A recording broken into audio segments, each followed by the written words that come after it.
আপনারা দেখছেন এগিয়ে বাংলা। সহলি চক্রবর্তী রয়েছে এই মুহূর্তে আপনাদের সঙ্গে। এই মুহূর্তে আমি রয়েছি মধ্যমগ্রামের নজরুল মঞ্চে। বারাসাত নাগরিক থিয়েটারের উদ্যোগে ৬ষ্ঠ বর্ষ নাট্য উৎসব অনুষ্ঠিত হচ্ছে, আর আমরা রয়েছি সেই অনুষ্ঠানে। নাটক বাঙালির বলা যেতে পারে কৃষ্টি সংস্কৃতির সঙ্গে জড়িয়ে থাকা একটি শিল্প। তবে আজকালকার জেনারেশন অর্থাৎ যারা নতুন প্রজন্ম, তারা মোবাইল ফোনের দৌলতে এই নাটক থেকে কিন্তু বেশ খানিকটা দূরে। আর ঠিক সেই মুহূর্তে দাঁড়িয়ে বারাসাত নাগরিক থিয়েটারের এই উদ্যোগ নিঃসন্দেহে তাৎপর্যপূর্ণ। ৫, ৬ এবং ৭ এই ৩ দিন অর্থাৎ শুক্র, শনি, রবি এখানে অনুষ্ঠিত হবে এই নাট্য উৎসব। ইতিমধ্যে বহু মানুষ উপস্থিত হয়েছেন এখানে, বহু ব্যক্তিত্ব যারা নাটকের সঙ্গে ওতপ্রোতভাবে জড়িত তারাও রয়েছেন এখানে। এই ৩ দিন এখানে নাটক যে সমস্ত মঞ্চস্থ হবে তাতে প্রচুর মানুষ আসবেন বলে জানা গিয়েছে। আর আমরা এই গোটা বিষয়টি নিয়ে কথা বলেছিলাম নাগরিক থিয়েটারের অন্যতম সদস্য সুভাষ বাবুর সঙ্গে, এবং তিনি যা বললেন শুনুন। প্রথমে বলি যে আপনাদেরকে অনেক অভিনন্দন, আমাদের মতো ছোট দলের হয়েও আপনারা এসছেন। ঘটনা হচ্ছে যে বারাসাত নাগরিক থিয়েটার ছোট একটা নাটকের দল, কিন্তু আমরা সারা বছর ধরেই নাট্যচর্চাটা করি এবং মূলত আমরা নিজেদের পয়সাতেই করি।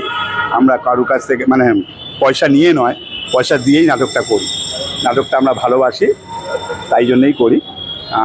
এটা আমাদের ৬ষ্ঠ বর্ষ নাট্যোৎসব, কারণ আর্থিক অবস্থার জন্য প্রত্যেক বছর আমরা করতে পারি না, যদিও দলটা আমাদের অনেক দিনের 10 বছর অতিক্রম করেছে। লাস্ট 2022 সালে আমরা 8, 9, 10 জুলাই নাট্যোৎসব করেছিলাম, তারপর এবছর আবার করছি। এখনও পর্যন্ত দর্শকের সঙ্গে দেখতে পাচ্ছি অনেকেই এসছেন। এটা আমাদের কাছে খুব বড় ব্যাপার যে আমরা নাট্য উৎসব করলে বারাসাত এবং মধ্যমগ্রামের বেশ কিছু মানুষ আমাদের কাছে খবরও নেয়, তোমরা কবে নাট্য উৎসব করছো, আমরা যাব, এবং তারা আসেন। এবং হলে যেটুকুনি দেখছি আমাদের মতো ছোট দল এর চেয়ে বেশি প্রত্যাশা করা ঠিক হবে না, তাই করছিও না। যথেষ্ট ভালো দর্শকই এসছে। এখানে আমাদের নিজেদের দুটো প্রযোজনা নাটক থাকবে। একটা আজকের সেকেন্ড শোটা হবে, সেকেন্ড নাটকটা, সেটা সাহিত্যিক দেবাশিস ভট্টাচার্যের গ্রাস গল্প অবলম্বনে অলোক কুমার হালদারের নাটক আলোকিত অন্ধকার, যেটার পরিচালনার দায়িত্বে থাকবেন আমাদের দলের সভাপতি এবং বর্ষিয়ান পরিচালক মানস চক্রবর্তী। তার আগের যে নাটকটা, প্রথম নাটকটা, এটা বেলেঘরিয়া নাট্যনীর, এরা আমাদের বন্ধু দল, ওরাও আমাদের ডাকে, সেই জন্য আমরাও ওনাদেরকে ডেকেছি। আর আগামীকাল প্রথম নাটক থাকবে বর্ধমানের মুক্তমনন স্পিড, নামতে নামতে বলে একটি খুব ভালো নাটক, ওরা নাকি করেছে যতদূর শুনেছি আমি। ওটা হবে। তারপরে নাটকটা আবার আমাদের বারাসাত নাগরিক থিয়েটারের আরেকটি নবতম প্রযোজনা আলোকিত অন্ধকার। এই নাটকটির পরিচালনার দায়িত্বে আছে আমাদের একদম একটি নতুন মেয়ে, আমাদের পায়েল মিশ্র। অনেক ছোট আমাদের থেকে, কিন্তু ওর নাট্যর যে জ্ঞান সেটা দেখে আমাদের মনে হয়েছে যে ও পরিচালনার দায়িত্ব নিতে পারে, তাই ওকে রাখা হয়েছে। তৃতীয় দিন আমাদের 3টেই বাইরের দল থাকবে। প্রথম নাটক করবে হচ্ছে জয়নগর মজিলপুরের দক্ষিণ চব্বিশ রূপ ও অরূপ নাট্য সংস্থা। তারপরের নাটক থাকবে তেঘরিয়া, ওদের প্ল্যাটফর্ম নাট্যগোষ্ঠী, ওদের একটি নাটক আছে বোধোদয়। আর তৃতীয় নাটক থাকবে পানিহাটি সায়ুদের টার্গেট নাটক। এই নিয়েই আমরা চলছি। আশা করি আমাদের যেরকম আজকে দর্শক এসছেন, পরের দিনগুলোতেও তারা আসবেন। সব মিলিয়ে আমরা যেহেতু নাটকের সঙ্গেই থাকতে চাই, তাই নাটককে ভালোবেসেই নাটকটা করি। সদস্য আছে এবং 30 জনই যথেষ্ট অ্যাক্টিভ। বিভিন্ন নাটকেই আমাদের, যেহেতু আমরা একসঙ্গে একাধিক প্রযোজনা তৈরি করি, তাই একাধিক নাটকেই তারা অভিনয় করে।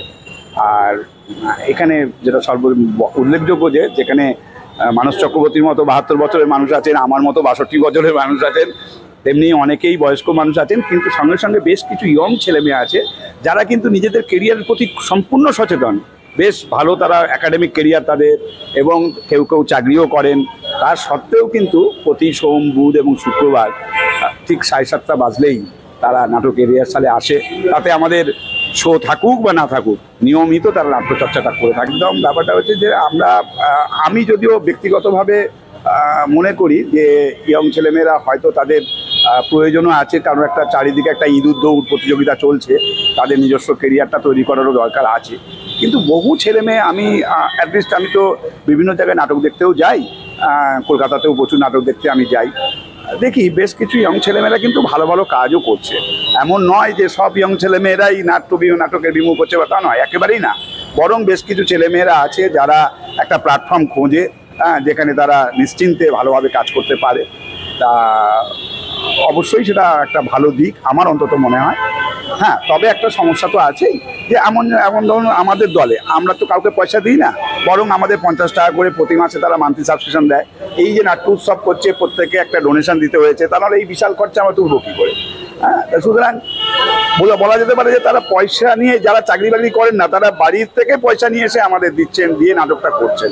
সুতরাং এটা তো যথেষ্ট প্রশংসার যোগ্য বলেই আমি মনে করি, এবং আমি বিশ্বাস করি যে অনেক ভালো ছেলে মেয়ে আছে যারা শুধু নাটক কেন, সাংস্কৃতিক বিভিন্ন জগতেই তারা বিচরণ করছে এবং খুব ভালো ভালো কাজ করছে। আমি ভীষণ ভীষণ ছোট ছোট ছেলে মেয়েদের কাজ দেখে মাঝে মাঝে এত খুশি হই, আমার তো বেশ ভালোই লাগে। উদ্বোধনী অনুষ্ঠানে উপস্থিত ছিলেন মধ্যমগ্রাম পুরসভার চেয়ারম্যান নিমাই ঘোষ। আমরা সরাসরি তার সঙ্গেও কথা বললাম এবং তিনি যা জানালেন শুনুন। খুবই ভালো লাগছে, কারণ আমাদের জীবনটাই নাটকে ভরা। স্বাভাবিক কারণে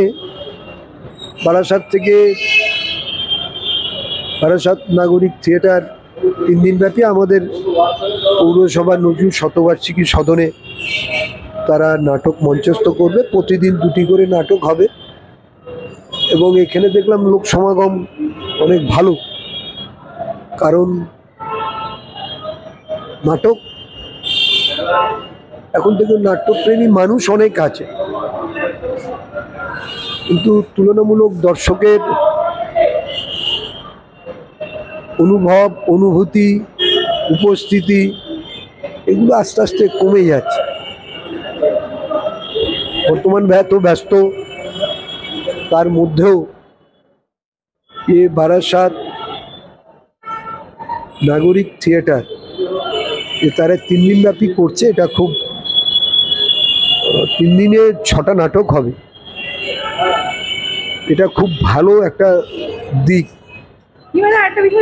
সেই জন্য আমি একটা কথা বলি, বাংলার কৃষ্টি কালচার সংস্কৃতিকে ধরে রাখার জন্য এই যে এত বড় একটা প্রেক্ষাগৃহ মধ্যমগ্রাম পুরসভা তৈরি করেছে, এটাকে ধরে রাখার জন্য। দেখুন, মধ্যমগ্রামের মানুষের চাহিদা, সমস্ত সাংস্কৃতিক প্রেমিক মানুষ আছে, তাদের চাহিদার কথা মাথায় রেখে কিন্তু আমরা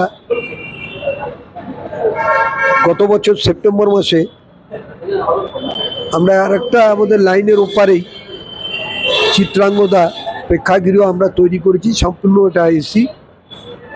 আমাদের মাননীয় মন্ত্রী রথীন ঘোষ এবং তথ্য সংস্কৃতি দপ্তরের মন্ত্রী ইন্দ্রনীল সেন, বাংলার মাননীয় মুখ্যমন্ত্রীর ঐকান্তিক সহযোগিতার মধ্য দিয়ে মধ্যম পৌরসভা বারাসাতের সাংসদের অর্থায়নে আমরা কিন্তু ওটা তৈরি করেছি। কারণ এগুলো যত বেশি এগুলো করা যাবে, তত দেখবেন এলাকার সাংস্কৃতিক প্রেমিক মানুষ যত বেশি এর মধ্যে ইনভলভ হবে, পরিবেশটাও ঠিক থাকবে। এবং আপনি যে একটা কথা বললেন যে মোবাইলের প্রতি আসক্ত, এটা ঘটনা যে বর্তমান প্রজন্মের ছেলেমেয়েরাও দেখবেন বেশি করে মোবাইলের প্রতি বেশি আকৃষ্ট। সেই দিক থেকে সব কিছুই আমাদের এই দিকে ডাইভার্ট করবার জন্যই কিন্তু এগুলো করা। এই যে বারাসাত নাগরিক থিয়েটার কিন্তু তাদের মূল উদ্দেশ্যই যে এই যে বাংলার সংস্কৃতিটাকে বজায় রাখবার জন্য, ধরে রাখার জন্য তাদের এই প্রয়াস, প্রচেষ্টা আমি মনে করি খুব গুরুত্বপূর্ণ। এবং আগামী দিনে সবাই মিলে যদি চেষ্টা করি, তাহলে দেখবেন যে আমাদের বাংলার যে ঐতিহ্য সেটাকে আমরা ধরে রাখতে সক্ষম।